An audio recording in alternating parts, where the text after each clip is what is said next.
Good afternoon, everybody, and welcome to today's webinar. Thank you so much for taking the time to join us today and listen in on International Women's Day.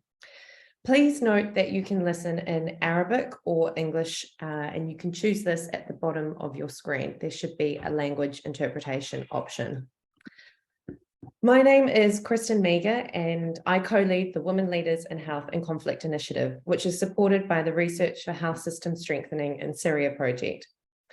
I will be co-chairing today's event with Myrna Kaiti, who is a gender and global health research consultant and Syrian activist who has been actively involved in supporting individuals and organisations during the earthquake response from the UK. Today, we will be speaking to women in northern Syria and southern Turkey who have been involved in and supporting the 6th of February earthquake response that devastated the region. We know that unequal power relations, inequalities, and discrimination mean that women and girls are often disproportionately impacted by crises and conflict. Yet to date, there has been very limited focus on what the impact of the earthquake means for women, children, and vulnerable individuals in a context already impacted by protracted conflict.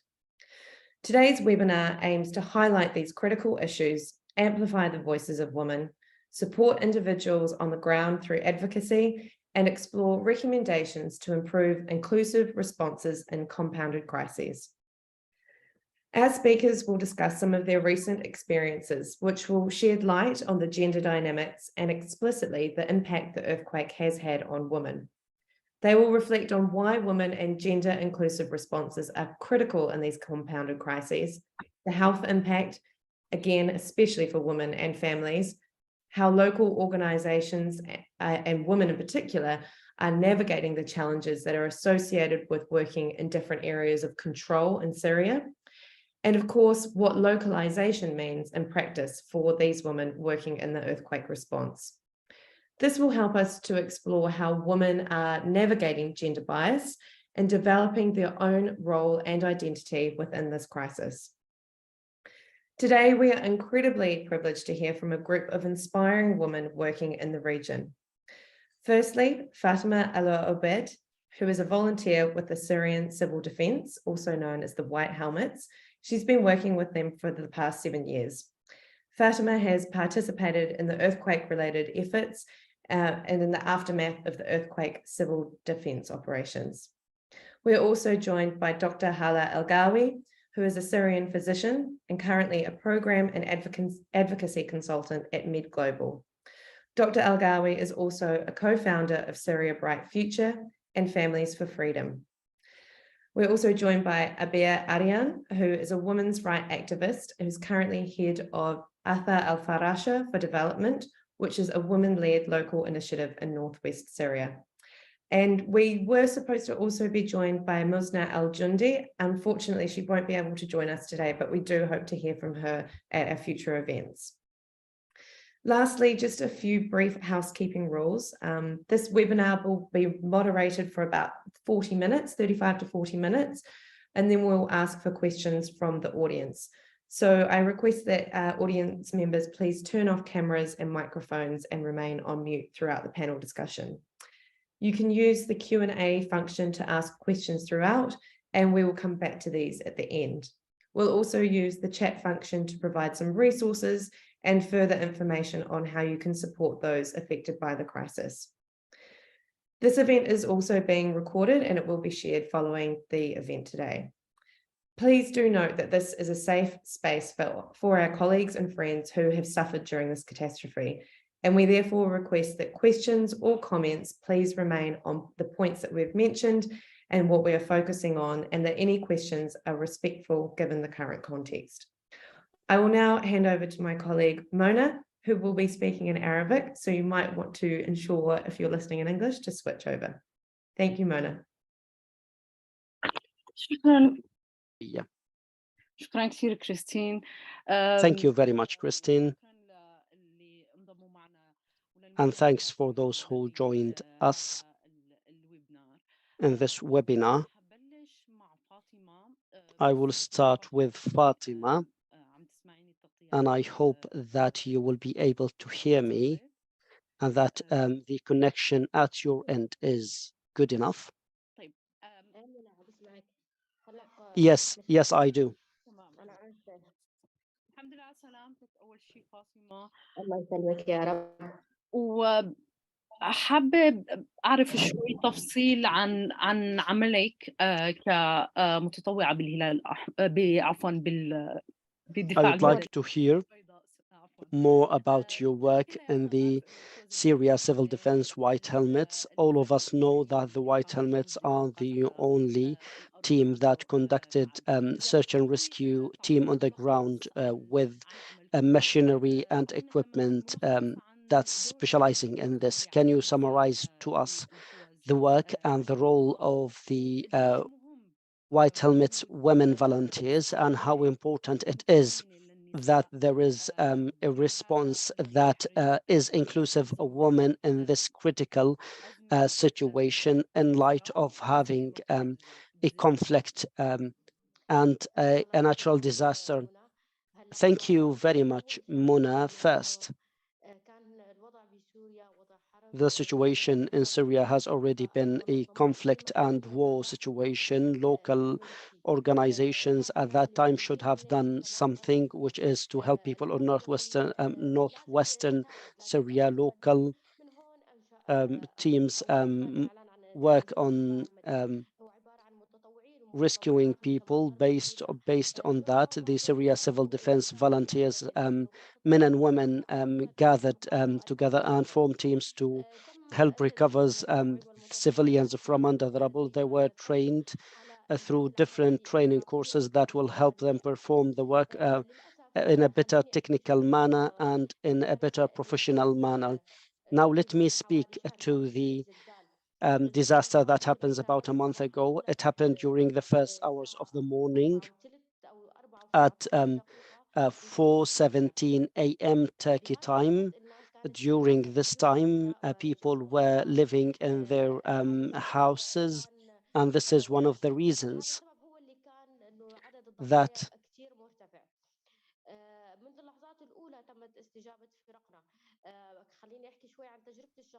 our teams have responded since the first minute. When I first heard the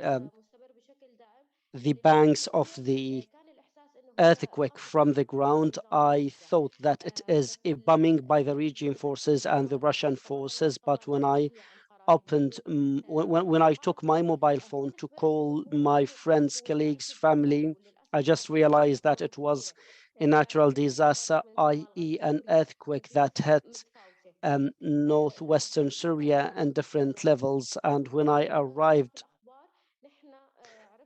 when I got the news through the newsrooms, online newsrooms, we knew that it is a natural disaster, and our volunteers, men and women, have been on full alert. First, I knew that it was an earthquake, but when I arrived at the incident location, at the location of the destruction, I didn't expect to see this much devastation. Entire neighborhoods and entire buildings on the ground, women and children crying. People are around the rubble. They're looking for their loved ones. Some are looking for their children, for their siblings, for it's like doomsday disasters that Syrians went through.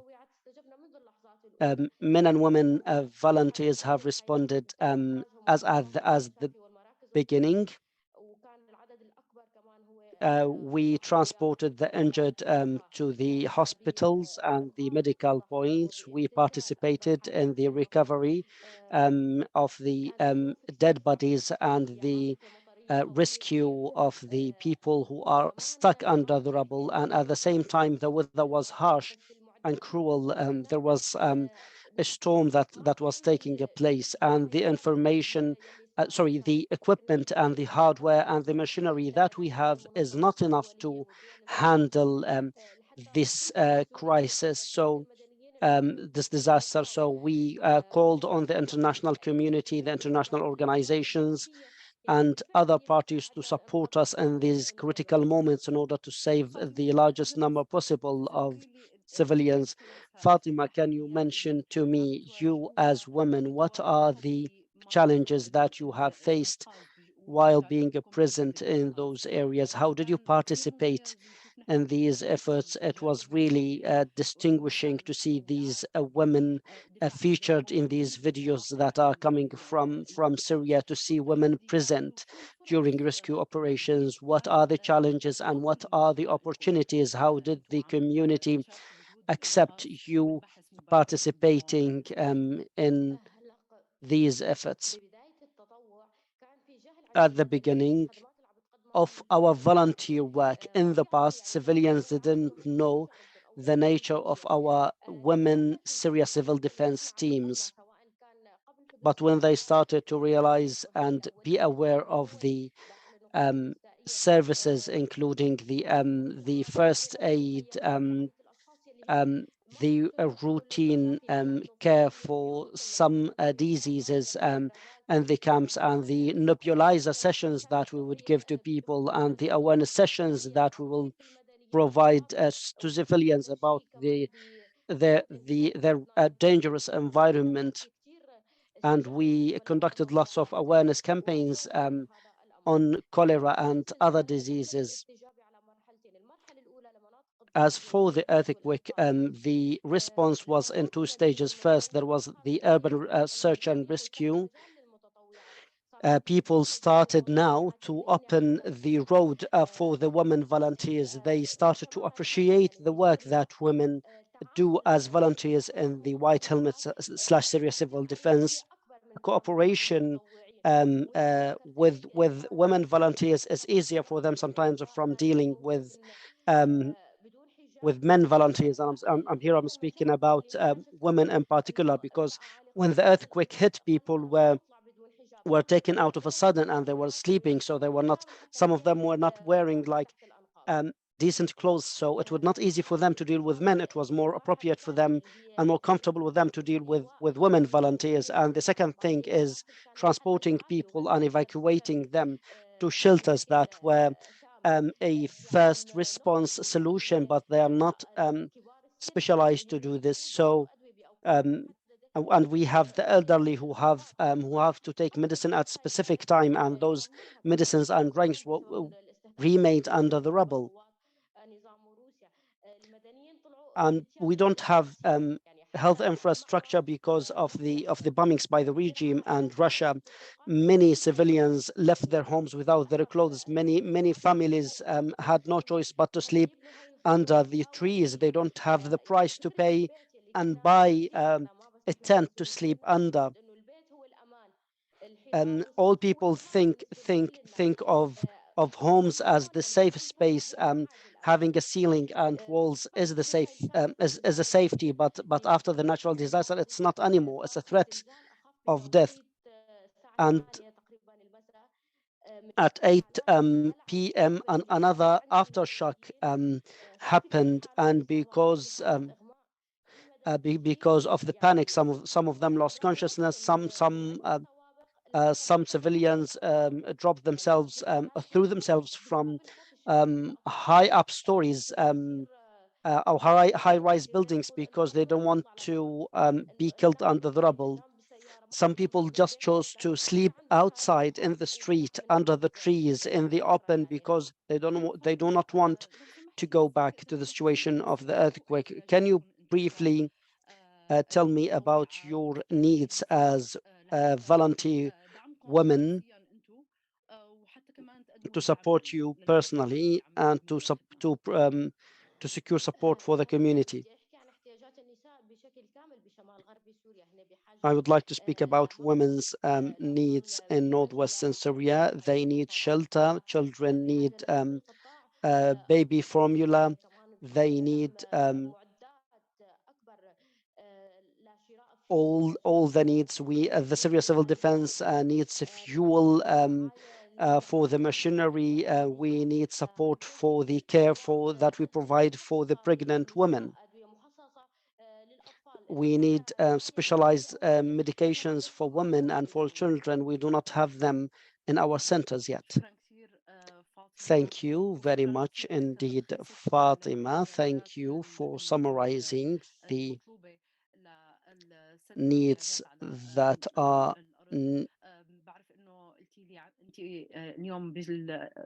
that are needed on the ground. You told me that you are on duty today.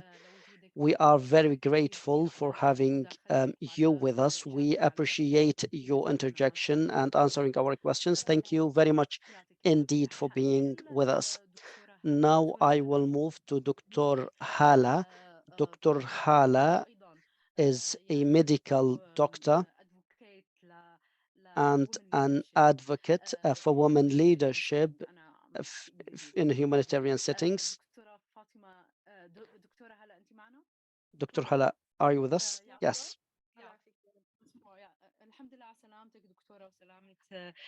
Good to see you safe and that your family is safe.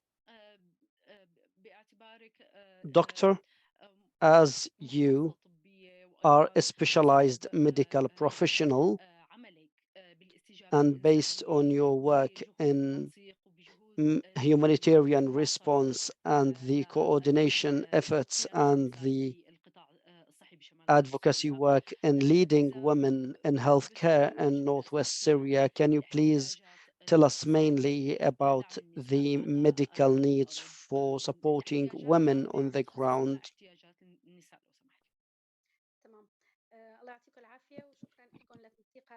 Thank you very much, and thank you for selecting this session where we will have participation of different viewpoints from different women. My perspective will be medical. The Syrian disaster and the Syrian crisis is not that of a natural disaster only, or not a war that's man-made, or just like an explosion in a factory. It is a complicated, complex disaster. Our communities are already harmed and damaged because of continual bombardment for more than 11 to 12 years, and then it was struck by a natural disaster. So we cannot imagine the size of the damage with having other issues like poverty and others in the humanitarian situation in particular, and other services in general. So we have some sort of partial stability that turned the host communities that hosted large numbers of displaced people, turned all of them into displaced people. So all of them, the host and the hostees, the hosts and the IDPs, turned into damaged and harmed communities. We cannot really imagine the scale of the disaster that resulted from the earthquake, from the conflict, from the war, from the bombardment that took place for more than 10 years, or sorry, 11 to 12 years continually. Women's needs are massive before the natural disaster and after it. They are the medical ones that all family members need, whether they are children, males, females. It is the routine checkups, the temporal diseases, or the chronic diseases, or the early discovery of diseases such as cancer, and any other services that people, including men and women, males and females, need. And then we have the motherhood health, which is not understood, that it is that we have to provide for the woman who would like to give birth. They don't think about the prevention. They don't about the other aspects. Its definition is that people are that peoples will have the physical, mental, and psychological well-being to exercise their life normally. It includes all women starting at teenage years and until they become medically fertile.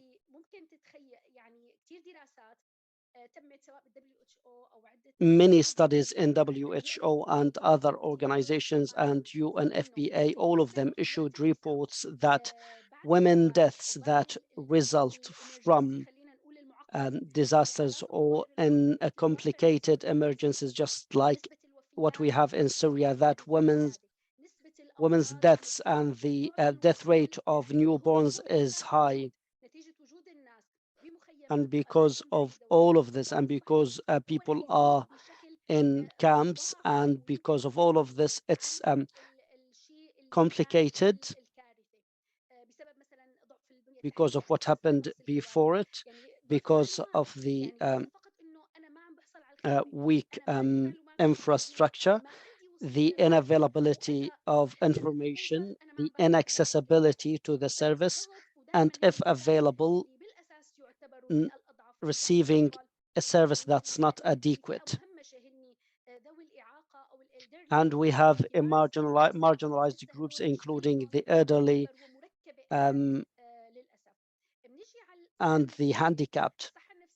Now, when it comes to psychological and mental health, during a crisis and a disaster, just like the earthquake, everybody has been affected directly or indirectly, men or women. Those individuals have lost their family members or just witnessed this devastation, or people who lived in these areas, they will suffer a lot, just like the White Helmets volunteers said, people have been struck by panic. They have complicated traumas that they have accumulated with the displacement years, with the conflict, with the war, and they need years to recover. We imagine this, and I wish that Fatma would have said that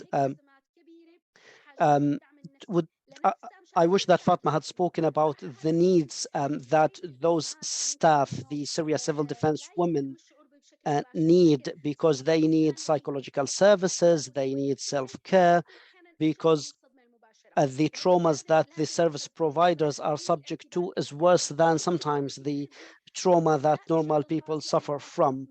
Therefore, we need to support women and support service providers and first responders because of their emotional support to their families and to their children, and their expression to it is more. Therefore, they need more support, particularly because they need protection services, psychosocial support services, medical services, and then they were struck with this natural disaster. Frankly, this thing, and it's briefly said, there are needs for women and for children, and they are not related to the reproductive health needs. The psychological support services must include everybody and must be provided to everybody. Then we will move to assess the situation, to assess the damage and the harm that everybody incurred. We have noticed also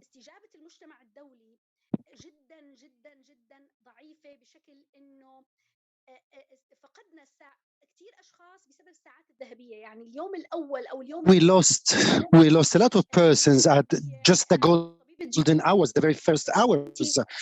I am a surgeon, and I know what does it mean to have a patient who would be bleeding for a couple of hours until we managed to raise the rubble.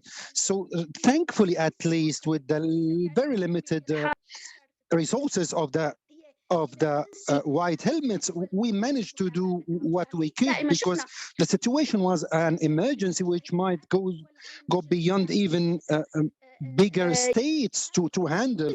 You have seen Turkey with all its capabilities, and it asked support from different countries in the world. Unfortunately, in Syria, we were not advantaged or privileged to get this support. Most of the aid even channeled through the regime-controlled areas.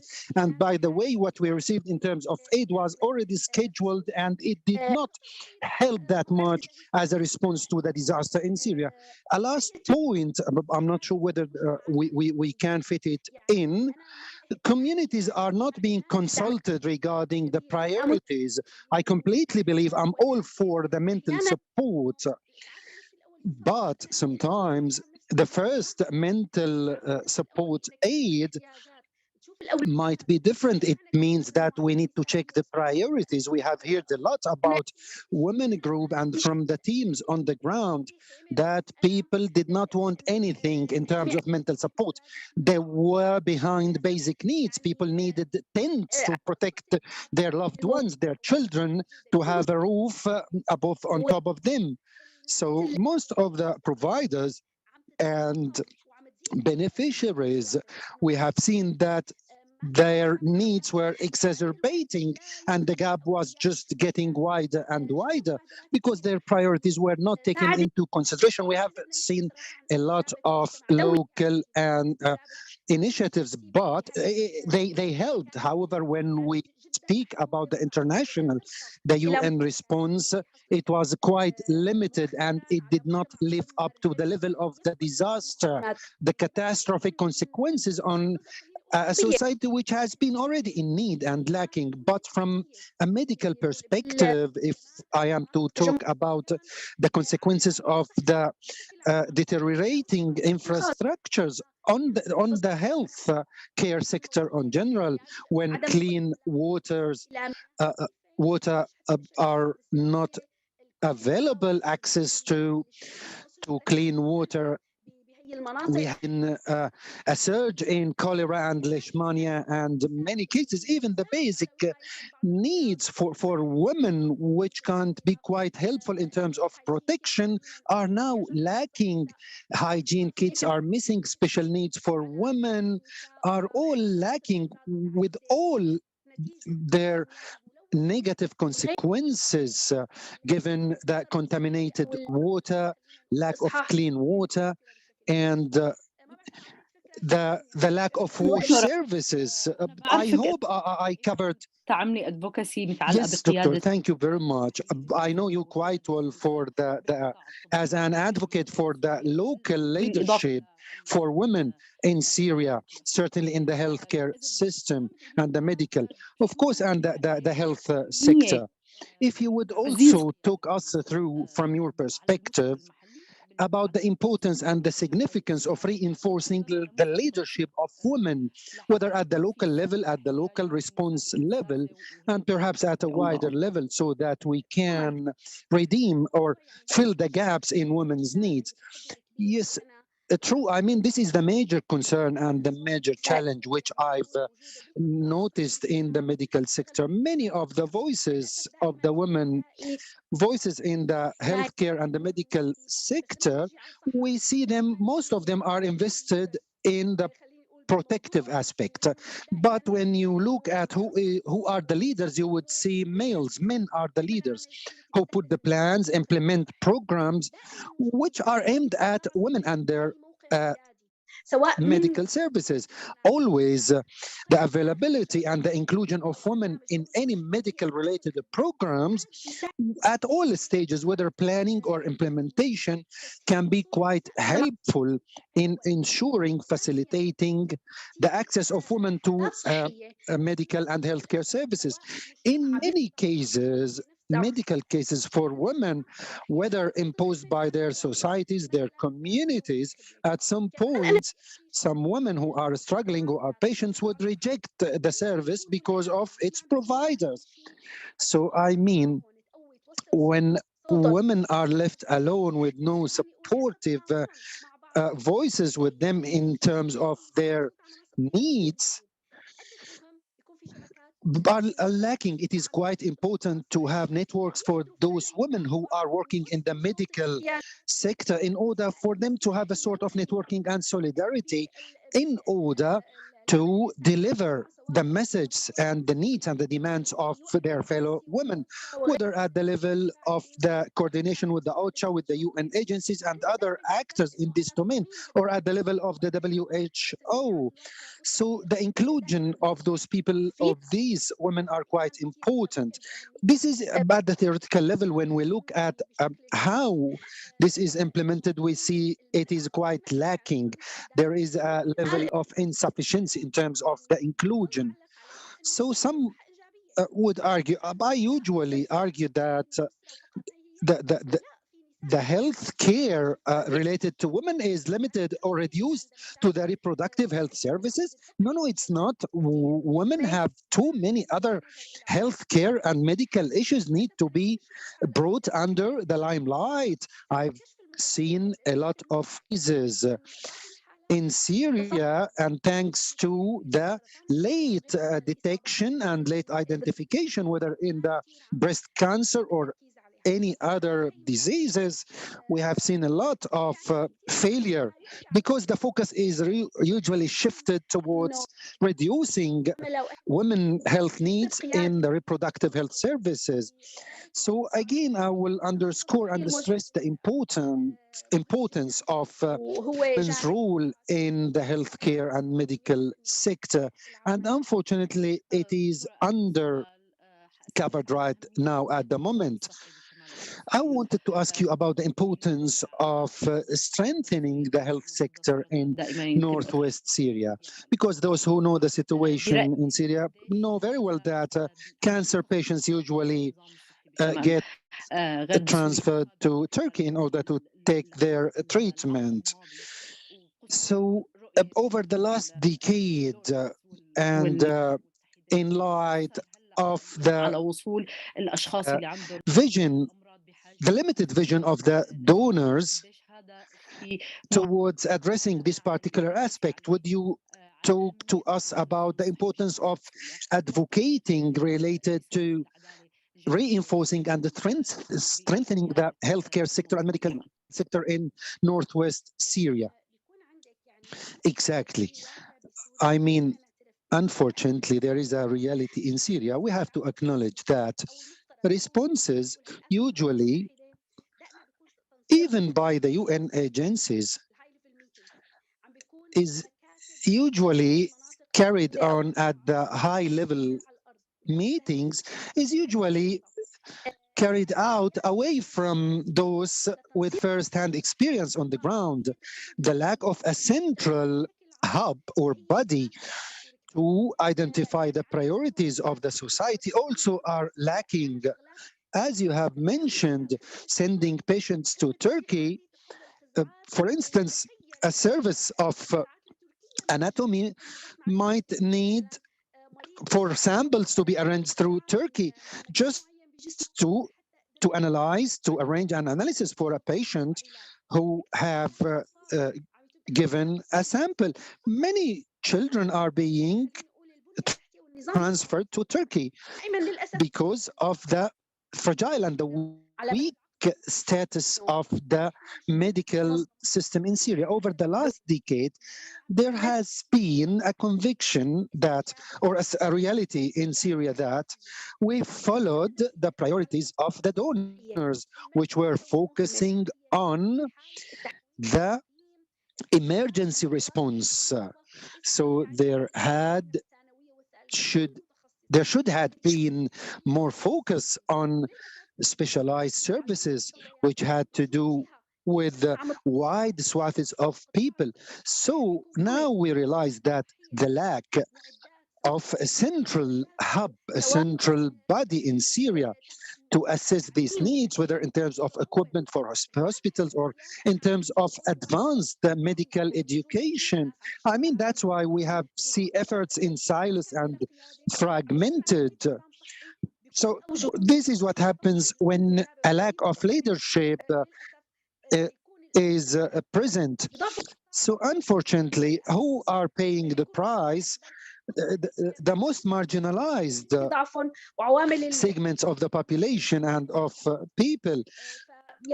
And among the most vulnerable would be children and women, of course.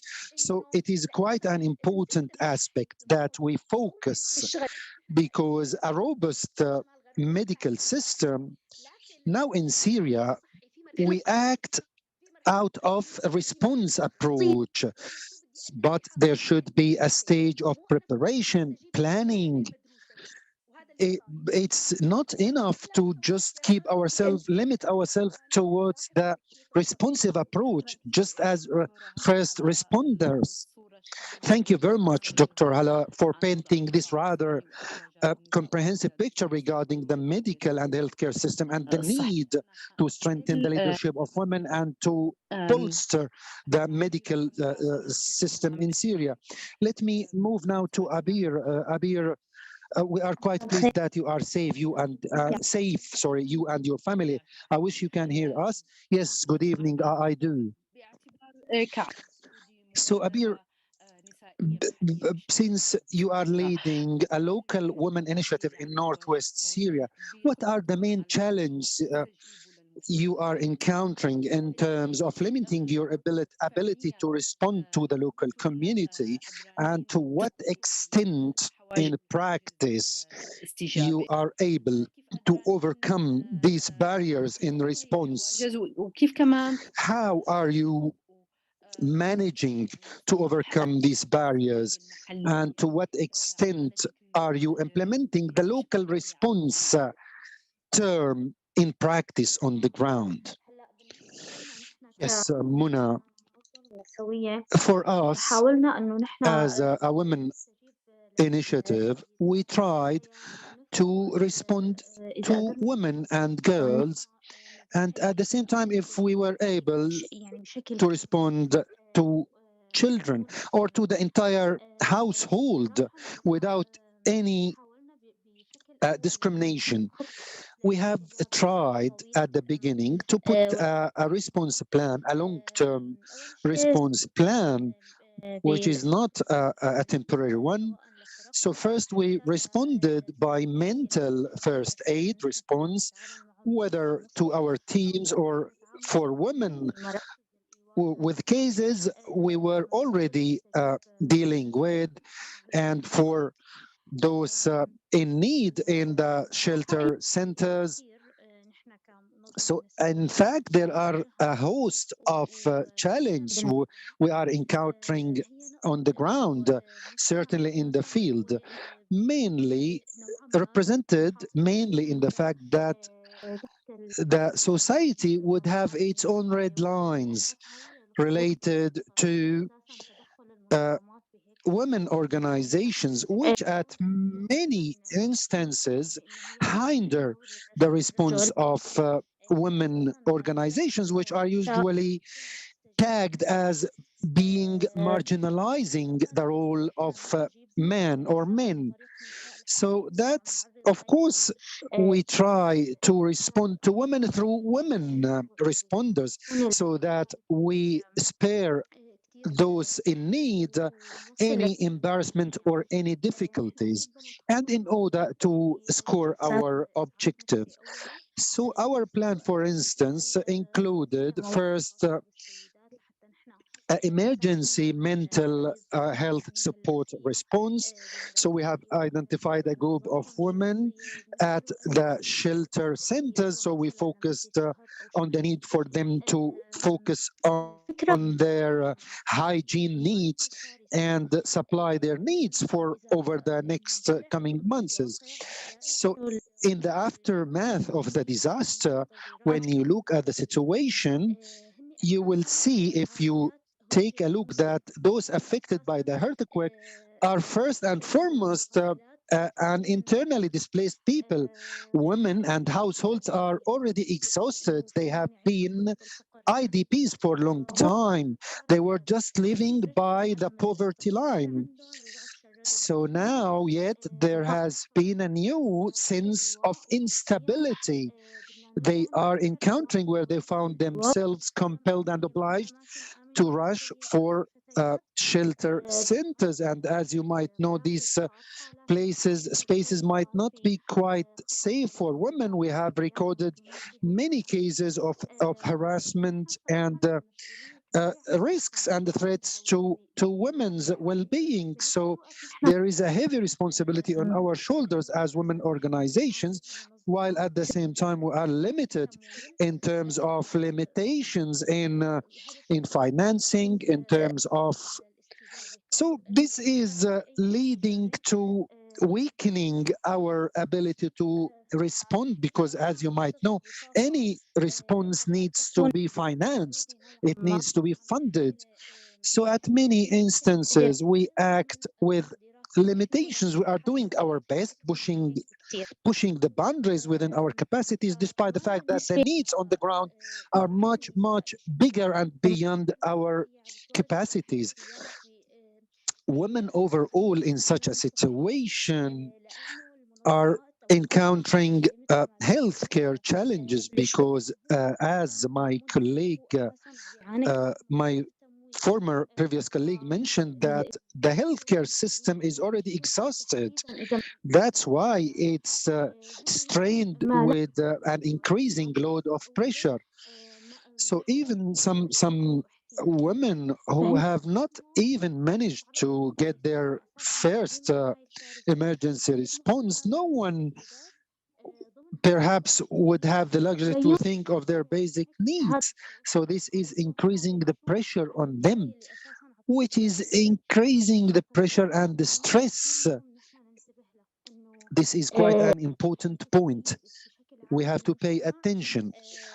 The health of women overall has become number 2 priority after this increasing and mounting pressure on the healthcare sector and the medical sector, which have been already exhausted, as we have pointed out. So yes, it is coming down on the priorities list. Of course, all people in the society were impacted and affected by this disaster. However, women are amongst the first, just at the forefront of those who have been impacted. Of course, children in addition to women. As I have mentioned, we have tried to put a response plan so that we respond to women and children within our capacities. However, I don't dare say that we have even satisfied the minimum of our aims, given the challenges. Yes, Abir, I understand, given the scale of this disaster, and you yourselves were survivors of this disaster. And of course, the non-stop ongoing bombardment operations over the last decade.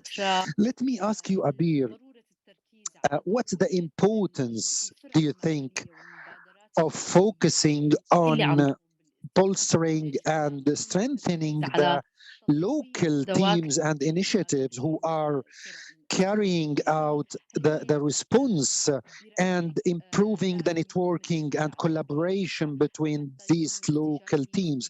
Do you think it is important to focus on them at this current stage, so that we have a purely Syrian response by Syrian efforts? I mean, certainly in light of the stark failure of the United Nations in terms of response after the disaster. Yes, you hit the head of the nail. This is a very important point. I mean, we need to further the collaboration and coordination between us as organizations, so that we avoid duplication, and so that we ensure that we are providing for all the needs, so that we avoid and that we ensure that we support the same teams who are delivering the services on the ground. So the response should not be approached in a temporary basis. So because those teams who are responding and delivering the response have been already struggling and under pressure. So we need to ensure providing the mental support for them so that we ensure that they keep to deliver and to operate. So we need to ensure the maximum support for them. But when we look at the level and the scale of the disaster, nothing has been provided to us so far to help. So that we need to get the minimum to be able to help people to rise up again. So organizations are exhausted, their teams and staff are exhausted, the entire society is exhausted. Yes, we are trying to look at new mechanisms, new plans in order to stretch ourselves to respond to the need on the ground. However, again, I would like to reiterate and underscore the importance of acquiring and securing the support for those local organizations. Unless we ensure this in place, they would continue to operate with limited capacities. For instance, we have all seen the limitations for those rescue teams because of the lack of equipment. They need fuel, they need a lot of requirements in order to do their jobs. In terms of human power, we have a lot of energy and capabilities, but they need support, they need, and this needs to be coordinated. And of course, there is a need for the de facto authorities to be supportive as well, because among some of the challenge that the power T or the authority in power might be acting in a completely different direction to that of the local organization. So in order to ensure the proper response and to ensure that teams are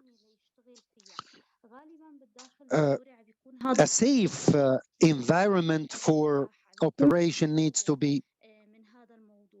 فهاي نقطة كمان عم تصعب بصراحة أداء الفرق على الأرض. This point is making the work of the teams on the ground difficult. Abir, I will ask you the last question. What do we need to do as Syrians in diaspora, as Syrian women, as a women platform, and Yes, I can hear feminist you. platforms This is Ibrahim through the Arabic in channel. the West, in America, in North America, in Hello. Western Europe? What do we need to do to support you?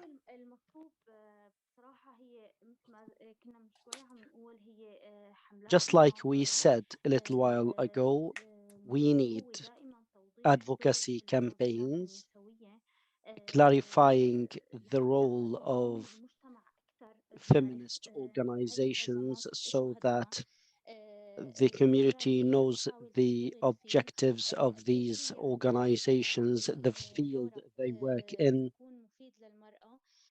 the importance of their role for women, especially in these circumstances, because women's needs are diverse a lot and are very peculiar in this specific context. And only feminist organizations and women organizations take care of or tackle these needs. We need to raise the awareness of the community about this, and we need to provide support to those organizations to continue their work, because all of this will help us empower women, meet women needs, because women are always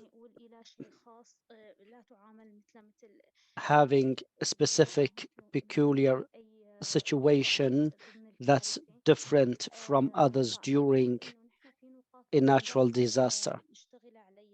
I think the points that we have to work continuously on are advocacy and awareness, so that we support the teams that work inside, so that we shed more lights on the positive impact on what's happening, because these organizations, these centers, these stations, these